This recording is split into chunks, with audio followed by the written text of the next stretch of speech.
اچھا چلو بن گئے. جب عمر بیت المقدس سے واپس آئے تو علی نے خلافت ان کے حوالے واپس کیوں کر دی؟ اگر یہ ان کا حق تھا تو قبضہ کیا ہوا تھا، مل چکی تھی، اس پہ قابض رہتے، واپس نہ کرتے.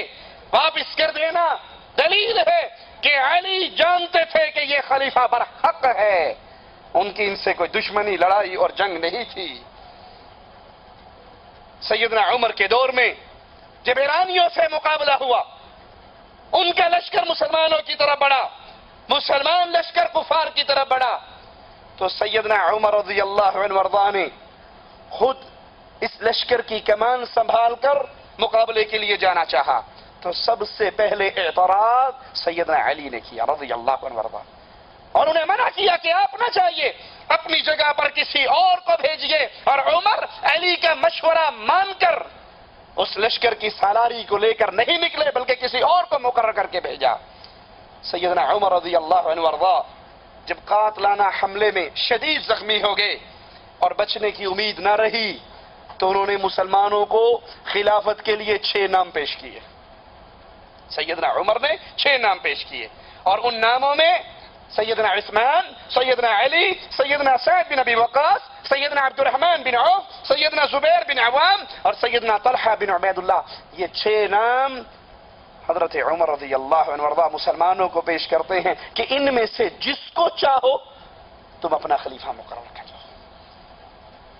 یہ 10 مبشرہ میں سے باقی لوگ جن کے لیے اہل جنت ہونے کی گارنٹی رسول کریم صلی اللہ علیہ وسلم نے دی تھی، ان میں سے کچھ لوگوں کو سیدنا عمر مسلمانوں پر پیش کرتے ہیں، جس کو چاہو ان میں سے اپنا خلیفہ مقرر کر لو. سیدنا عثمان منتخب ہوئے اور پھر علی نے ان کی بھرپور مدد کی، بلکہ جب حضرت عثمان کے خلاف باغیوں نے بغاوت کی تو عثمان کی طرف سے باغیوں کو سمجھانے کے لیے جانے والے علی ہوا کرتے تھے، ان کے ایک ایک اعتراض کا جواب دینے والے علی ہوا کرتے تھے. عثمان کے دروازے پر پہرے کے لیے علی نے اپنے بیٹے حسن و حسین کو کھڑا کیا تھا. پانی مشکیزیں بھر کر اور کچھ کھانا علی نے بھیجا تھا سیدنا حسن و حسین کے ہاتھ، جاؤ اپنے خالو کو پانی دے کر آؤ. تم لڑائی کی بات کرتے ہو، یہاں محبتوں کے منظر نظر آتے ہیں. یہ لڑائی تمہارے دل و دماغ میں ہوگی، صحابہ اور اہل بیت میں کوئی لڑائی نہ تھی. یہ تو محبت کرنے والے. شہادت عثمان کے بعد مہاجرین اور انصار اور مدینے کے دیگر صحابہ نے انتہائی اصرار کیا حضرت علی سے کہ وہ مسلمانوں کی اس خلافت کو سنبھالیں، اور شدید اصرار کے بعد آپ بیعت لینے پر تیار ہوئے. سیدنا علی رضی اللہ عنہ وارضاہ 5.25 سال خلیفہ رہے. خلافت کا یہ سارا زمانہ ان کے لیے بے انتہا دشوار رہا. مشاکل، پریشانیاں، غم اور دکھ. 5.25 سال سیدنا علی خلیفہ رہے، اور یہ دور مشکلات سے، پریشانیوں سے، تکلیف اور غموں سے بھرپور رہا. کہنے دیجئے جس پر مشکل آتی ہے وہ مشکل کشا نہیں ہوا کرتا. اللہ کے لیے تو غور کرو. یہ قوالیاں گانے والوں، مولا علی مشکل کشا میری کشتی پار لگا دینا. علی مشکل کشا ہوتے تو ان پہ مشکل، علی مشکل کشا ہوتے، حاجت روا ہوتے، بگڑی بنانے والے ہوتے، مصیبتیں دور کرنے والے ہوتے. ہم کسی کی بات نہیں کرتے، اکیلے علی کی بات کرتے ہیں رضی اللہ عنہ وارضاہ. اگر ان کے ہاتھ میں یہ سب کچھ ہوتا، اپنی خلافت کے ایام تو خوش اسلوبی سے گزار لیتے.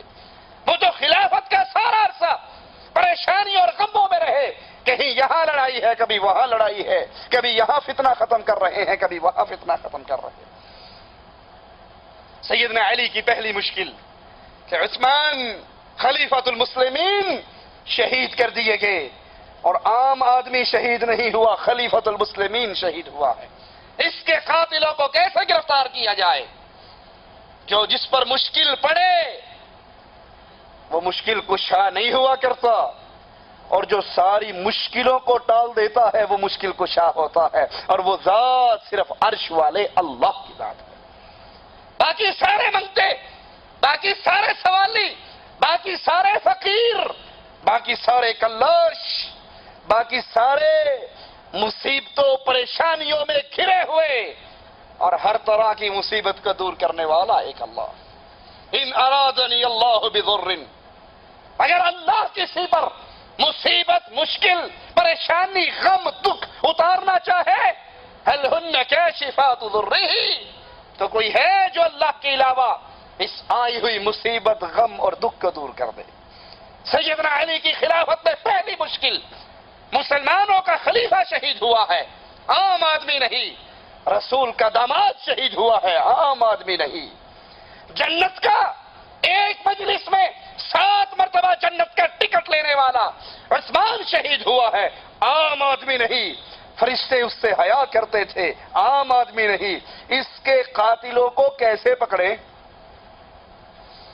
اور مشکل کیا تھی؟ جب سیدنا عثمان کے گھر کا گھراؤ ہوا تھا تو گھراؤ کرنے والے کتنے تھے؟ ہزاروں لوگ تھے. کوئی مصر سے آیا، کوئی کوفے سے آیا، کوئی بصرہ سے آیا.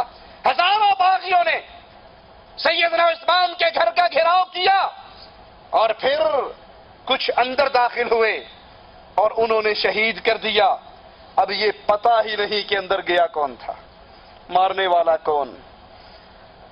تمہارے لسوڑی شاہ کو علم غیب ہے، تمہارے پھسوڑی شاہ کو علم غیب ہے، کاما والی سرکار کو بھی علم غیب ہے، پیر کتے شاہ کو بھی علم غیب ہے، لاہور کے کوڑے شاہ کو بھی علم غیب ہے، ایبٹ آباد کے کھوتے شاہ کو بھی علم غیب ہے، مان سیرے کے دھنکے پیر کو بھی علم غیب ہے، ملتان کے شمس تبریز کو علم غیب ہے، گجرات کے ڈولے شاہ کو علم غیب ہے.